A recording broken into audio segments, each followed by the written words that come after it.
Bon, alors voici une petite vidéo pour vous aider dans votre correction pour l'examen formatif qu'on a fait. Dans l'examen formatif, on avait comme situation, il fallait évaluer qu'est-ce qui allait coûter le moins cher. Est-ce que c'était de brancher les 100 ampoules en série ou est-ce que c'était de brancher les 100 ampoules en parallèle? Alors, il faut tester pour les deux. L'idée en arrière de tout ça, c'est d'aller chercher combien ça coûte pour une ampoule et de l'estimer pour 100 ampoules parce qu'on n'en a pas 100 dans notre circuit, on en a seulement 2, 3 ampoules tout simplement. Fait qu'on va jouer avec ça. Alors, première des choses, on va se souvenir par où passer. Si on veut savoir combien ça coûte, c'est-à-dire que ça nous prend des kilowattheures qu'on doit multiplier par un tarif. Le tarif, il nous est donné dans notre situation. Les kilowattheures, comment est-ce qu'on fait pour aller les chercher? Ça nous prend la puissance, qui est en watts. On va diviser ça par 1000 pour avoir des kilowatts. On va multiplier par le nombre d'heures, ce qui va nous donner des kilowattheures. Puis ensuite de ça, on va être capable de multiplier par le tarif pour savoir combien ça nous coûte. Alors, j'ai ici monté un premier circuit. Celui-là, il est en série. Donc, n'oubliez pas en série, un à la suite de l'autre. On règle le tout à 6 volts, notre bloc d'alimentation.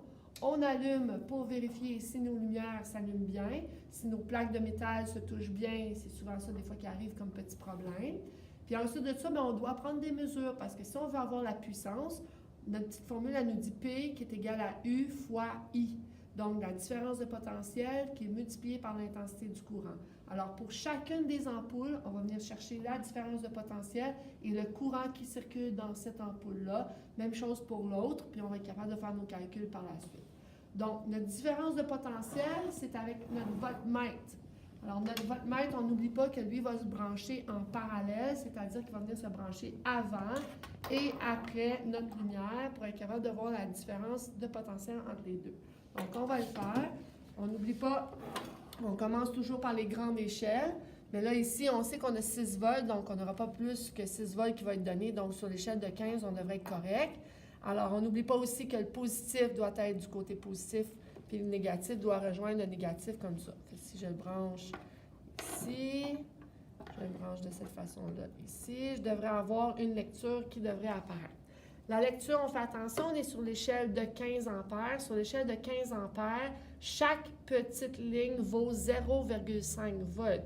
Alors là, si je calcule, j'ai 1, 2, 3, 4, 5, 6 petites lignes, puis un petit peu au-dessus. Donc, 6 fois 0,5, c'est 3 volts, ça, avec un petit peu plus. Donc, je pourrais donner 3,1, 3,2 volts. Ça serait très intéressant, là, bien parfait comme lecture.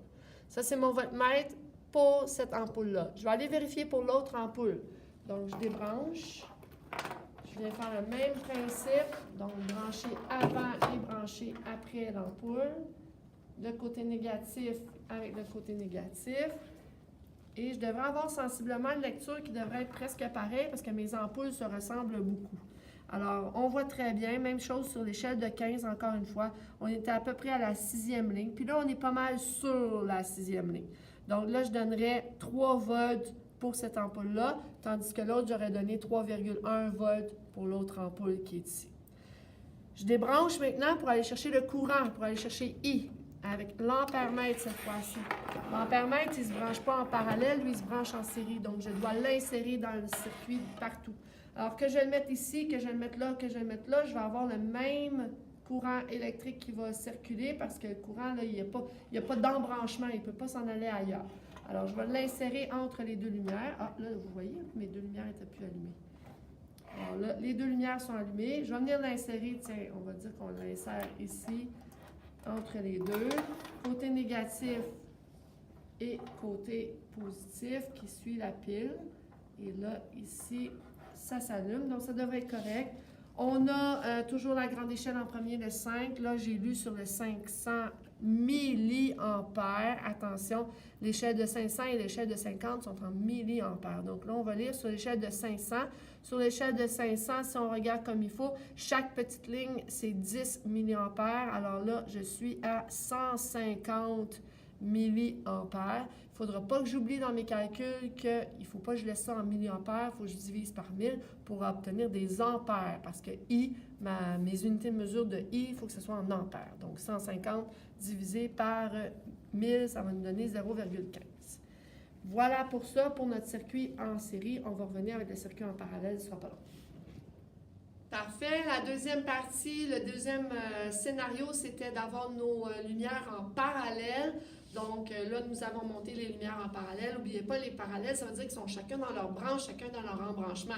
Fait que si vous regardez comme il faut ici, le courant sort de la pile, on a une jonction, le courant se divise ici, une partie qui passe dans la première ampoule, l'autre partie qui passe dans la deuxième, et viennent se rejoindre dans l'autre jonction ici pour retourner à la pile. Voilà pourquoi on appelle ça un circuit en parallèle. Ils sont chacune dans leur branche, les ampoules qui sont là. On allume le tout, 6 volts encore, ça fonctionne, parfait. Même principe encore que tout à l'heure, c'est-à-dire qu'il faut qu'on aille chercher la puissance de chacune de nos ampoules pour être capable de trouver les kilowatts, multiplier ça par les heures, multiplier ça par le tarif pour savoir combien ça va nous coûter. Alors, pour la puissance, on a besoin encore une fois U fois I, donc différence de potentiel, les volts multipliés par le courant. On commence avec la différence de potentiel encore avec notre voltmètre. Branché en parallèle, même chose que tout à l'heure. Alors, on branche en avant et après l'ampoule. Alors, si on regarde ici, on va venir lire, on va le brancher avant, puis on va le brancher après ici.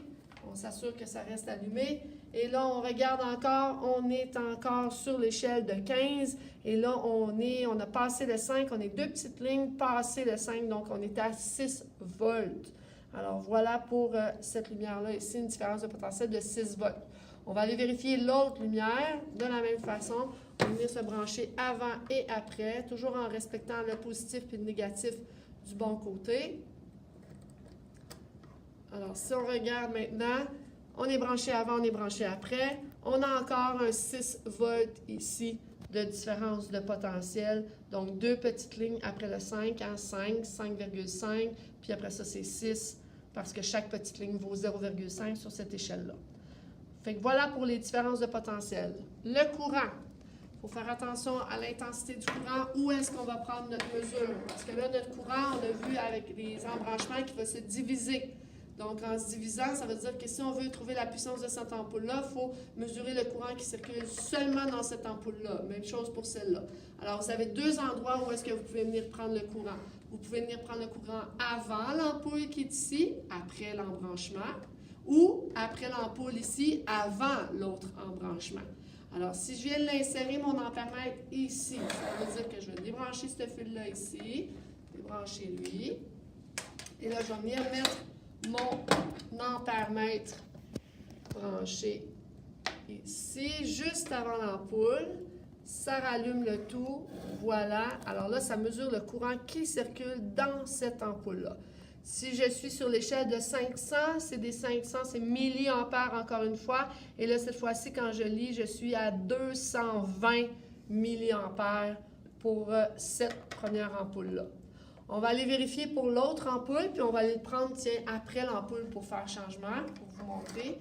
Alors, c'est important de bien rebrancher le tout. On rebranche le tout ici. On s'assure que les 2 lumières allument toujours. Et là, tiens, je vais venir le brancher après. Donc, je vais enlever ce fil-là ici. Et puis là, je vais insérer l'ampèremètre après, toujours en respectant le positif et le négatif. Voilà pour ici. Et voilà pour ici. Alors, les lumières sont allumées, ça va bien encore. Si on regarde, on est un petit peu entre les deux. Alors, 222 milliampères pour celui-là ici, un petit peu plus haut. Donc, on voit qu'on a des ampoules qui sont sensiblement les mêmes. Le courant, c'est pas mal divisé en deux. Fait que 222 pour celle-là ici. Et voilà, fait que là, je vais être capable de faire mes calculs. Puis les calculs, bien, vous allez pouvoir les suivre dans le document théorique qui va être annexé avec cette vidéo-là pour vous aider à vous corriger, pour vous aider pour votre prochaine évaluation de laboratoire qui va être en électricité, bien évidemment.